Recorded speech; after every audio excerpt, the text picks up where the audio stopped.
स्वागत है एक बार फिर ब्रेक के बाद आपका। आज बेंगलोर से बहुत सारी तस्वीरें आई, चलती फिरती, बोलती, हंसती, गाती, क्रिकेट खेलती हुई तमाम तरह की तस्वीरें आई।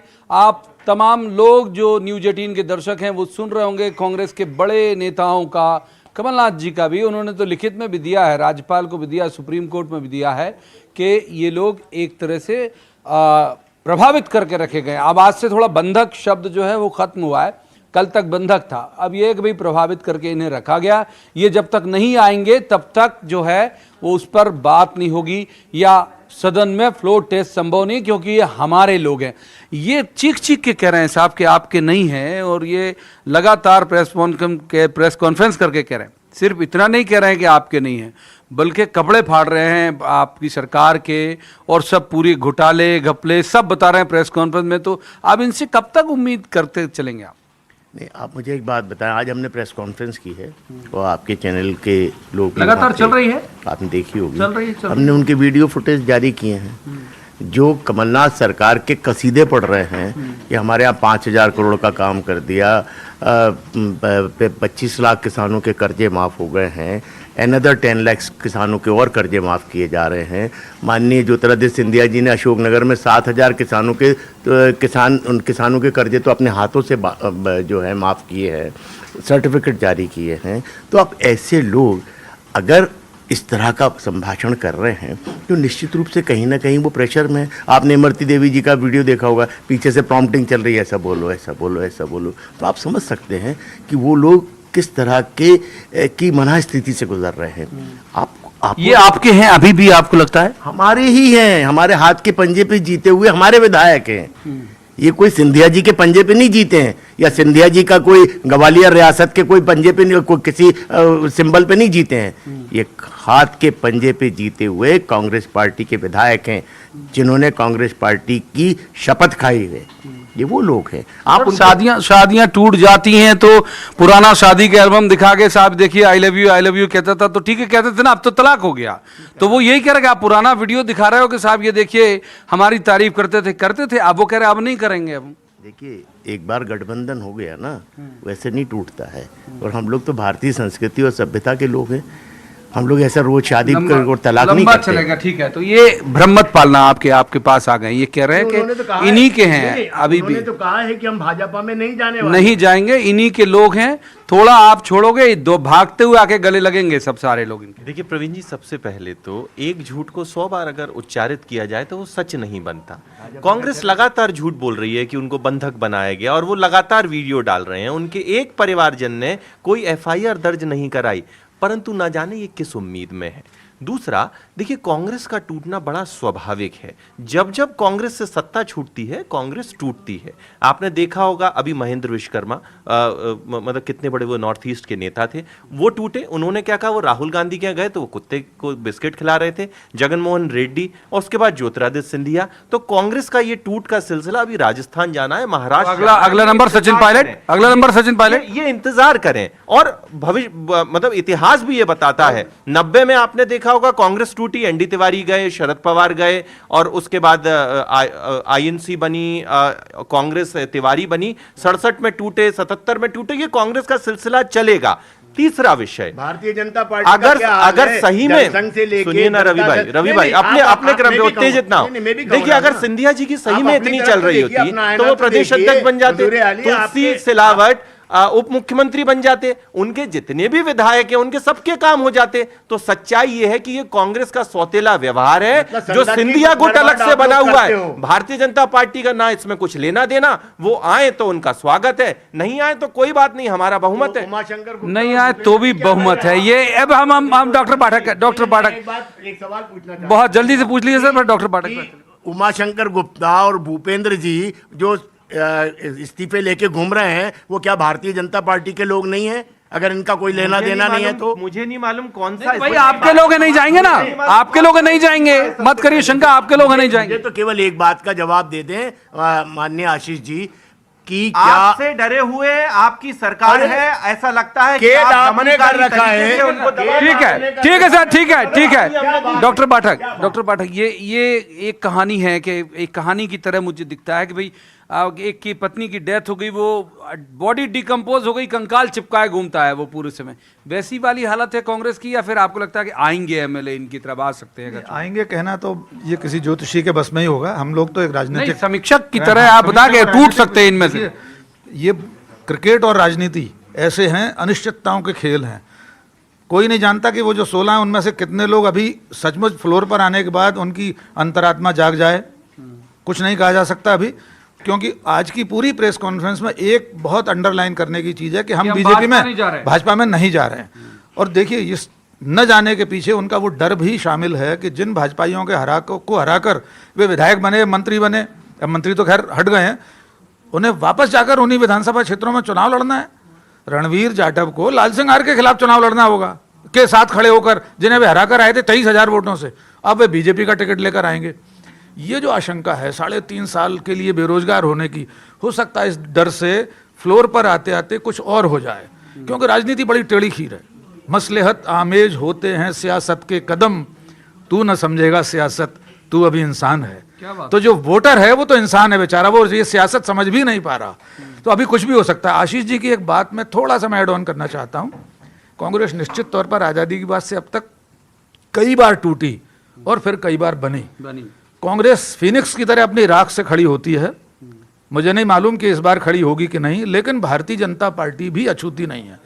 कल्याण सिंह और उमा भारती देश के 2 बड़े राज्यों के मुख्यमंत्री पार्टी छोड़कर गए, उन्होंने अपनी पार्टियां बनाई, कालांतर में वे लौट आए। कांग्रेस में भी अर्जुन सिंह, माधवराव सिंधिया, नारायण दत्त तिवारी, कई लोग गए और लौट आए। तो ये राजनीति का क्रम है, चलता रहेगा। राजनीति का क्रम है, चलता रहेगा। पंकज जी, ये आश्वस्त करा दीजिए, वो एक जो इसी बात को सबने अंडरलाइन किया, हम लोगों ने भी किया, राकेश जी ने भी किया, और कांग्रेस ने तो बहुत जोर से लाल गोले में सर्कल बना के रख लिया कि हम बीजेपी में नहीं जाएंगे। लोगों को लग रहा है कि भाई वो हो सकता है आ जाए, यही उम्मीद जगा गया। और देखिए प्रवीण जी, सरकार की और मध्य प्रदेश में कांग्रेस पार्टी की स्थिति किस प्रकार की विस्मृत करने वाली है या स्मृति लोप वाली है, ये अभी आपने इस डिबेट की शुरुआत में देखा। मुख्यमंत्री जी ने कहा कि हमारे 16 विधायक आ जाएंगे तब तक हम फ्लोर टेस्ट नहीं कराएंगे। विधानसभा अध्यक्ष ने कहा कि कोरोना के चलते विधानसभा स्थगित की जा रही, तो यहीं पर कंट्राडिक्शन है कि वो ये तय नहीं कर पा रहे कहाँ है। एक और कांग्रेस पार्टी कह रही है कि कांग्रेस के जो पूर्व विधायक थे जिन्हें अपने इस्तीफे दिए थे, उनके साथ भूपेंद्र सिंह जी उनके इस्तीफे लेकर घूम रहे हैं, उमाशंकर गुप्ता जी उनके साथ हैं, सुदर्शन गुप्ता जी उनके साथ हैं, और अरविंद भदौरिया उनके साथ हैं, और दूसरी ओर कह रहे हैं कि वो बीजेपी में नहीं जाएंगे। सर, उन विधायकों ने अपने वीडियो में 50 बार ये कहा कि ज्योतिरादित्य सिंधिया जी जो कहेंगे वो हम करेंगे। इमरती देवी जिनका जिक्र कर रहे हैं, उन्होंने कहा कि यदि हमसे कहेंगे कुएं में कूद जाओ तो हम तैयार हैं। आप थोड़ी प्रतीक्षा रखिए। और मैं तो सिर्फ कांग्रेस पार्टी से, तो ये तो बाहर है ना, ये लोग ये 6 तो बाहर ही, उनका तो जिक्र। अरे सर 6 की, मैं तो बाकी 16 की बात कर रहा हूँ सर। बाकी आप, मैं सर उसको थोड़ा और पीछे लेके आता हूँ। जब पूरे 22 थे तो कहा गया कि उसमें से 2 मंत्री और 8 विधायक हमारे साथ आने को तैयार है, सिर्फ विक्ट्री का साइन दिखा के। फिर पता चला कि 6 मंत्री बाहर हो गए। अब कहा जा रहा है 16 से हरीश रावत जी कह रहे हैं हमारा उनसे संपर्क है, कमलनाथ जी कह रहे हैं बंधक हैं। तो प्रवीण जी 2 ही बातें हो सकती ना, या तो संपर्क या बंधक। तो ये पूरा का पूरा मामला सिर्फ इसलिए है कि ये केंद्र प्रकरण 2-4 दिन की मोहलत और मिल जाए, कुछ और लोगों के तबादले कर लें, कुछ और लोगों को 2-4 दिन के लिए उपकृत कर लें, ये सिर्फ उसी का जतन है बस।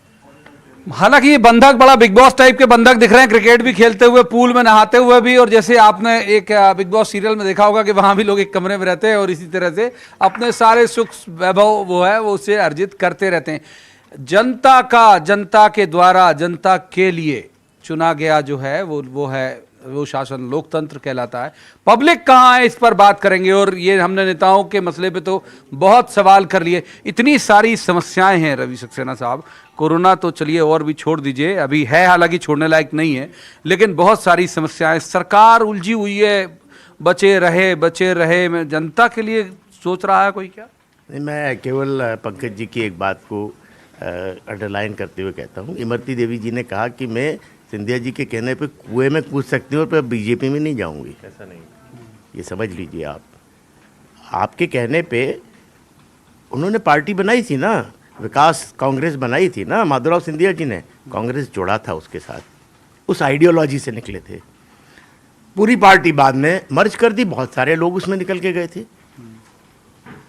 मैं भी युवा मोर्चा इनका हुआ करता था, युवा उसमें मैं बालेंद्र शुक्ला के साथ मैं भी मेंबर था। तो पर ऐसा नहीं था कि वो कांग्रेस आइडियोलॉजी से बाहर चले गए थे। तो कांग्रेसी विशुद्ध रूप से कांग्रेसी रहेगा, वो भाजपाई नहीं बन सकता। कुछ लोग हो सकते हैं जो अपने मैंने कहा ना धृतराष्ट्र बन के या किसी खूंटे से बन जाएं, वो एक अलग बात है।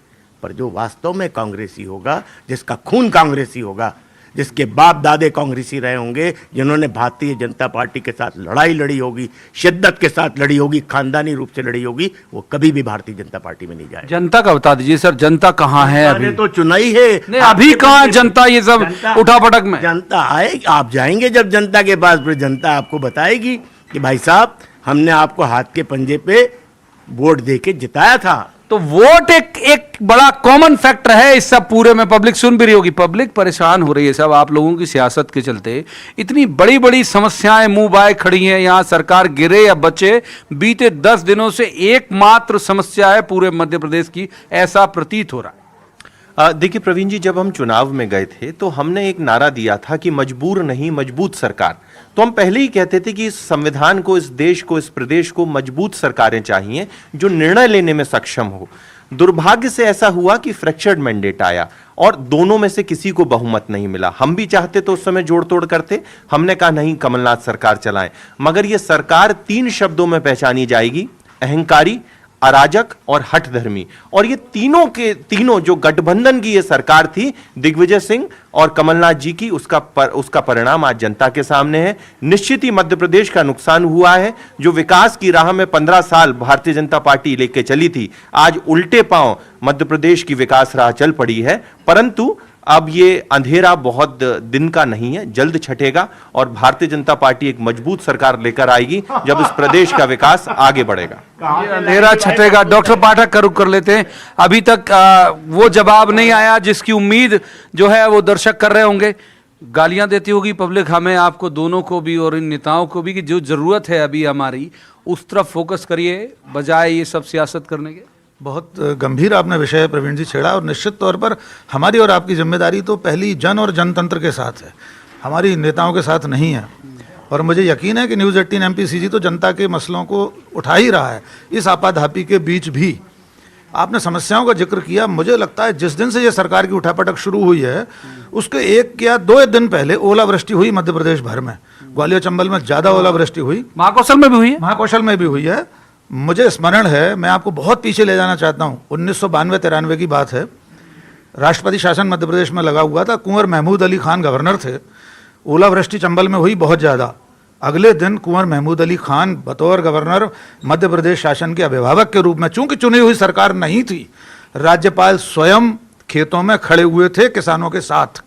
होना तो यह चाहिए था कि कमलनाथ को उस ओलावृष्टि में सबसे पहले महाकौशल में, चंबल में कहीं ना कहीं जाके उन पीड़ित किसानों से बात करना चाहिए थी जिनकी खड़ी लहलहाती फसल ओलों के नीचे दब गई।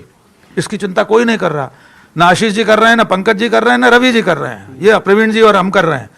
असल में हो ये रहा है कि जनता के असली मुद्दे बहुत पीछे छूट रहे हैं। इस पूरी आपाधापी में असली नुकसान जो हो रहा है जनता का हो रहा है। किसानों की कर्ज माफी का प्रकरण जो था, तमाम आरोप प्रत्यारोप लगे, वैसे स्पष्ट कर दिया जाए कि ज्योतिरादित्य सिंधिया ने जिस दिन पार्टी छोड़ी है उसके सिर्फ 5 दिन पहले 4 मार्च 2020 को उन्होंने ट्वीट किया था कि मैंने कर्ज माफी के सर्टिफिकेट बांटे हैं बड़ी खुशी के साथ, बड़े गौरव के साथ। तो जो ज्योतिरादित्य सिंधिया सिर्फ 6 दिन पहले इसी कमलनाथ सरकार के दस्तखत वाले कर्ज माफी के प्रमाण पत्र मंच पर बांट रहे थे, वे 6 दिन बाद पार्टी छोड़ देते हैं। ये राजनीतिक नैतिकता बहुत ही प्रश्नाकुल है, इसमें सवाल उठने चाहिए।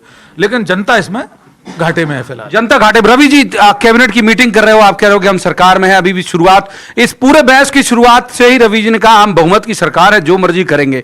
तो सब दौरे कराइए ना मंत्रियों के, बजाय कैबिनेट की बैठक या भोपाल रखने के, जाओ भाई नुकसान का आकलन करो, हो ना आप बहुमत में, गिरती रहे पड़ती रहेगी सरकार, जो भी होगा होता रहेगा। पहले पब्लिक को तो लगे कि हाँ आप कंधे से कंधा मिला खड़े हो। नहीं प्रवीण जी, आपको मालूम होगा कि जहाँ जहाँ ओलावृष्टि हुई है वहाँ सर्वे का काम चल रहा है, और आप देखेंगे 1-2 दिन के अंदर जैसी सर्वे रिपोर्ट आएगी, सारे किसानों को माननीय मुख्यमंत्री जी कमलनाथ जी ने कहा है कि हम उनकी क्षतिपूर्ति करेंगे, और ये कमलनाथ सरकार का वादा है।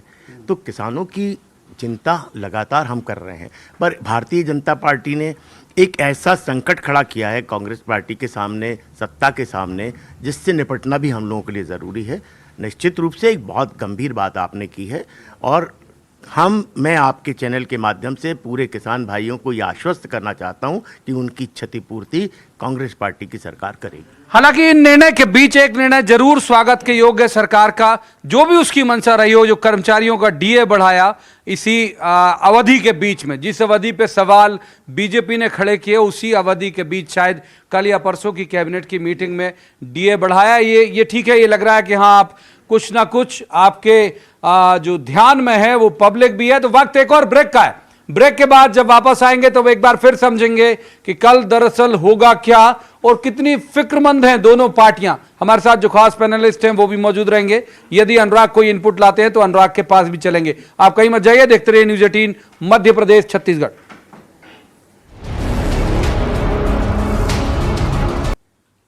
तो स्वागत है ब्रेक के बाद एक बार फिर आपका। आज हम बात कर रहे हैं मध्य प्रदेश से बेपटरी हुई सियासत पर। ये कब पटरी पर लौटेगी, कैसे यहां सुकून बहाली होगी नेताओं के मन में भी और जनता के मन में भी। बात करते हैं हमारे साथ जो पैनलिस्ट हैं। अभी ब्रेक पे जाने से पहले हमने रवि सक्सेना जी से बात की, अब आशीष जी से बात करेंगे। बहुत आशान्वित हो आप, कल कुछ आएगा नतीजा, कोर्ट से ही आएगा या फिर कुछ और भी हो सकता है?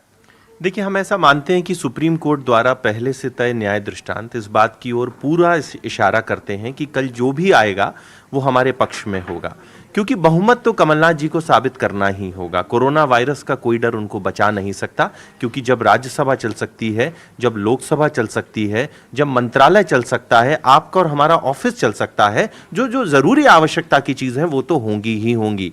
तो कमलनाथ जी कितने भी कुत्सित प्रयास कर लें वो नहीं होगा। जहां तक 16 विधायकों की गुमशुदगी का मामला है तो उसमें बड़ा सिंपल है कि कर्नाटक में भी वो मिसिंग थे और कोर्ट ने कहा ठीक है। तो पहले से जो तय न्याय दृष्टांत है उसको जानते बूझते भी कांग्रेस या तो सीखना नहीं चाह रही या समय काट के कुछ अवैध नियुक्तियां करना चाह रही है, कुछ ठेके बांटना चाह रही है। ये स्पष्ट मध्य प्रदेश की जनता को प्रतीत हो रहा है। पंकज जी, फ्लोर टेस्ट की कल उम्मीद है कि कल कुछ डायरेक्शन आ ही जाएंगे। देखिए प्रवीण जी, जिस प्रकार का रुख आज सुप्रीम कोर्ट का बहुत पॉजिटिव रुख है और उन्होंने बहुत ठीक निर्णय लिया कि भारतीय जनता पार्टी पक्ष था, मध्य प्रदेश की सरकार कांग्रेस पार्टी का पक्ष नहीं था, और बिना उस पक्ष को सुने जिनको फ्लोर टेस्ट साबित करना, यदि सुप्रीम कोर्ट किसी निर्णय पर जाता तो शायद वो उतना न्याय संगत और तर्कसंगत नहीं होता।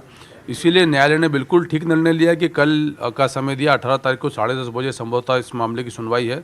और जैसा अब तक इन प्रकरणों में हुआ है, चाहे 94 से लेकर मुंबई केस की बात करें, 2006 के केस की बात करें, 2016 के केस की बात करें, सब में सुप्रीम कोर्ट ने बहुत स्पष्ट तौर पर कहा कि बहुमत का फैसला विधानसभा या लोकसभा के फ्लोर पर होना चाहिए। तो मैं जो पुराना अनुभव है उसके आधार पर आश्वस्त हूँ कि कल संभवतः सुप्रीम कोर्ट में कांग्रेस का पक्ष, सरकार का पक्ष, जो कांग्रेस ने याचिका लगाई है कि हमारे एमएलए को रिहा कराया जाए, प्रवीण जी, उस पर भी सुप्रीम कोर्ट की गाइडलाइन आपने भी उल्लेख किया, बहुत स्पष्ट है। विधायक बंधुआ नहीं प्रवीण जी, और वो विधायकों ने नैतिकता के आधार पर कांग्रेस पार्टी के चुनाव चिन्ह पर जिस पर वो चुनकर आए, सबसे पहले वहां से त्यागपत्र दिया। उन विधायकों ने मुख्यमंत्री की पुकार पर कोई सुनवाई नहीं करी, उन विधायकों ने स्पीकर के जो नोटिस था उसका उत्तर नहीं दिया, और कांग्रेस पार्टी के विप का भी पालन नहीं किया। तो जब विप का पालन नहीं करते तो मेंबरशिप खत्म कर देनी चाहिए। कुल मिलाकर सारांश इतना सा है कि अब उन 16 लोगों के नाम पर जो कांग्रेस पार्टी के साथ नहीं, सरकार एक कोशिश करेगी थोड़ा बहुत समय और मिल जाए।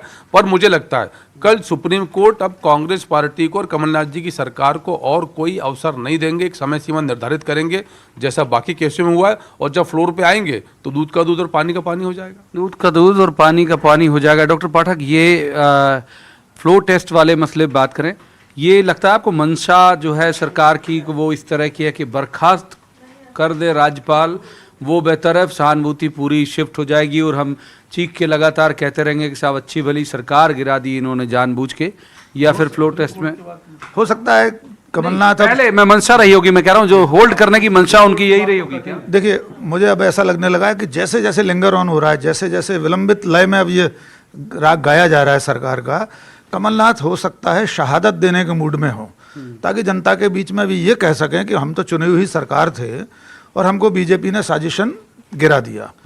अब ये एक एक कदम उसी तरफ बढ़ रहे हैं। ठीक है, आशीष जी बीजेपी के प्रवक्ता अब नहीं है हमारे साथ इस वक्त, लेकिन बार बार जो अरुणाचल प्रदेश का जो उदाहरण वे दे रहे हैं, जो सुप्रीम कोर्ट की नज़ीर है, अनुच्छेद 175(2) की व्याख्या सुप्रीम कोर्ट ने बहुत स्पष्ट की है कि राज्यपाल लीडर या मेंटोर की तरह स्पीकर का काम नहीं मेंटोर या करेंगे। गाइड नहीं है, बहुत स्पष्ट कहा हुआ है। ठीक है सर, और यहाँ माफ तक कीजिए, वक्त इतनी ही चर्चा की इजाजत देता है। अब सबकी नजरें होंगी कल दिन में कोर्ट से क्या फैसला आता है। तब तक जो पूरी कवायद है अपने लोगों को रोक के रखने की, बांध के रखने की, वो दोनों पार्टियां कर रही हैं।